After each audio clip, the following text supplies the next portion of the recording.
With our world at the very brink of war, I cannot but think about one very important stakeholder that is seldom spoken about: the child.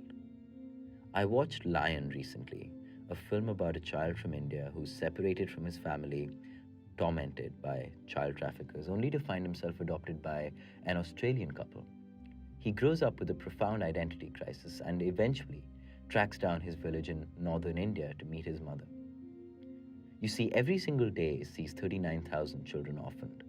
What would it be like for you, as a 5 year old, to be told every day that you are utterly worthless, to have no food or shelter, to grow up without any love? What kind of a person would that make you? What is orphanhood? So often, the knowledge that one's childhood is completely unprotected, thrust nakedly in the throes of an unforgiving world. What is art? In the words of Gertrude Stein, it is that whose function it is to make life better, to give us purpose and meaning. It is in the engagement of these two abstractions that we should be able to find, if we really look hard enough, a sense of hope. And perhaps films, as ubiquitous as they are, can be that medium that gives these 153 million orphans a sense of hope and make the 8 billion people who inhabit our world better human beings. What are the ways in which films dealing with the themes of orphanhood inspire hope about the human condition while remaining true to the adverse context they portray? Let's pause for a moment and pretend to be finance majors at Stern. Here's a graph. You see, most of the films discussed in this essay are hopeful. However, hope is not homogeneous as a motif in art. It is perhaps one of the most nuanced, with a variety of undertones and overtones. What do I mean by this? The latest Batman film is obviously about hope. This long monologue clearly marks the importance of hope as a central theme in the film.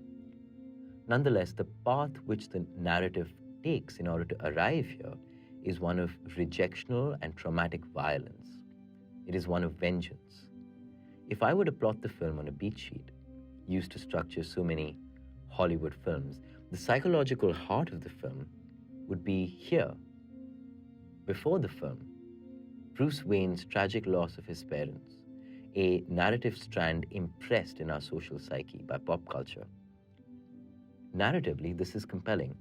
Liz Moore, in her paper Why Do We Write About Our Orphans So Much, postulates that the idea that the orphan's emotional tears are one of the very earliest makes them instinctively one of the most painful and hence compelling to write about.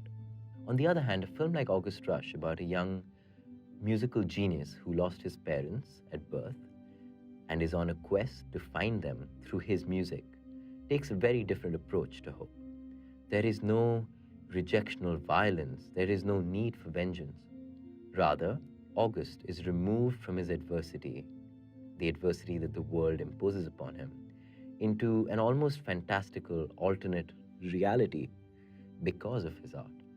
And this makes the film interestingly meta-artistic. However, the world in this case gives August reason to be hopeful. He meets people who kindly nurture his talents and support his journey. And it isn't exactly hope in the face of all odds. Maybe the world behaves like that because August himself never gives up on believing. We are inspired by his commitment to his cause. That makes us support him. The idea that love isn't a luxury and that we need kind adult caretakers in our infancy to give us a map through which to navigate the world is profound. And the extent to which we receive it makes us a certain kind of person. Even if we are inherently hopeful at the end of it, it makes us either August Rush or Bruce Wayne. But maybe it isn't nearly as simplistic as these two things, inherent and derived hope, being mutually exclusive. In Lion, both happen at the same time. For the first part, Sorrow is on his own, and his hope comes inherently from his memories of his loved ones. Later on, the world is kinder to him, and that certainly is something to draw from. What does this complication imply? That the way in which orphan characters are orphaned in the first place makes a big difference in how they behave and in how we see them as audience members. In Kung Fu Panda, Po's hope is derived as much from the comfort that Mr. Ping is able to give him as the kind adult caretaker as from his own inherencies.